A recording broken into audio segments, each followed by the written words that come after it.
আসার পর এই জাগতিক জগতের কোন যন্ত্রণা আমার মধ্যে নাই।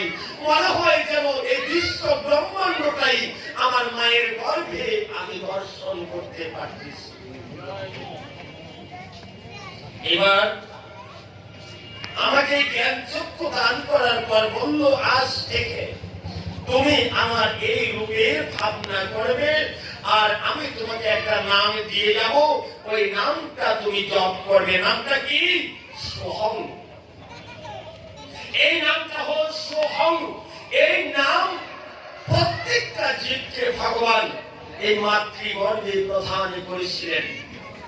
এবার আমার যখন মায়ের গর্ভ থেকে জগতে আসার কাল হয়ে গেল, আমি বলছি, হে প্রভু, আমি জগতের মুখে যাব না। আমি যদি জগতে যাই, মায়ার বুকে পড়ে আমি তোমার রূপের কথা ভুলে যাব, তোমার এই নাম আমি ভুলে যাব। তার চাইতে আমি এই অন্ধকার ঘরে থেকেও আমি যদি প্রতিনিয়ত তোমার রূপ দর্শন করতে পারি, তোমার নাম দিতে পারি, তাহলে আমার জীবন ধন্যাতি ধন্য হয়ে যাবে। আমার ভগবানে বলেছিল, রে মানুষ, তুই যদি এবার ধরা যাবে না যাস, তাহলে তুই যে মাতৃ হত্যা পাপে লিপ্ত হবি, তার থেকে তুই একবার জগতের বুকে যা। সেদিন আমি বলেছিলাম, ও প্রভু, আমি যদি মায়ের গর্ভ, আমি যদি জগতে যাই, আমি কিন্তু তোমাকে ভুলে যাব। তাই প্রভু, এখন তখন আমার উপায় হবে কি? তখন আমার গোবিন্দ বলেছিল যে, যা, এই জগতে যাওয়ার পর আমি আবার মানুষ গুরু রূপ ধারণ করে এই ধরাধামে বিচরণ করিব।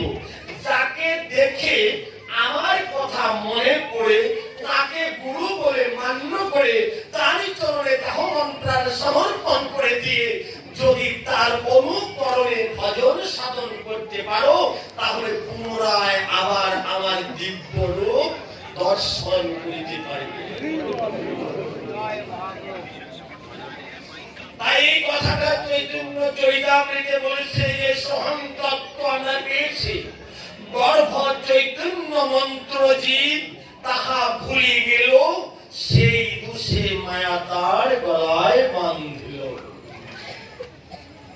তাই বাবা, এই গুরুটা অনাদিরাদি গোবিন্দ কৃষ্ণ। এবার আবার উদ্ধবজি বলছে, হে প্রভু, তুমি তো জগদীশ্বর ভগবান, তুমি আমার গুরু হতে যাবে কেন, মানুষ হতে যাবে কেন? ভগবান বলছে, উদ্ধব, তুমি জানো না, আমি হলাম অক্ষজ বস্তু, অদক্ষজ। আমি হলাম অক্ষজ, আর এই মানুষগুলো হলো অদক্ষজ বস্তু। অদক্ষজ আর অদক্ষজ আর দক্ষজের মধ্যে তফাৎ কি?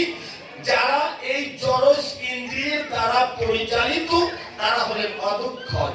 আর ভগবান হলেন, তিনি জগৎ এই জড়জ ইন্দ্রিয়ের দ্বারা পরিচালিত না, বরং তিনি ইন্দ্রিয় গুলাকে পরিচালনা করা।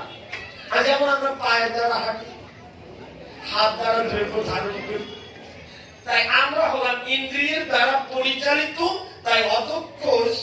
আর আমি হলাম অক্ষজ বস্তু।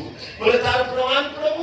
বলে, অর্জুন, তুমি উদ্ধব, তুমি জানো না, আমি যেদিন সেই গীতাতে অর্জুনকে আমি বিশ্বরূপ দর্শন করাইলাম মনের ভ্রম দূরীকরণ করার জন্য, তখন আমার এই ঐশী মূর্তি দর্শন করে অর্জুন একেবারে রথ থেকে নেমে হাঁটু গেড়ে আমাকে করজোড়ে প্রণাম করে বলেছিল, হে কৃষ্ণ, তোমার ঐশী মূর্তি দর্শন করে আমি আর স্থির থাকতে পারছি না, তুমি পূর্বের রূপে ফিরে আসো।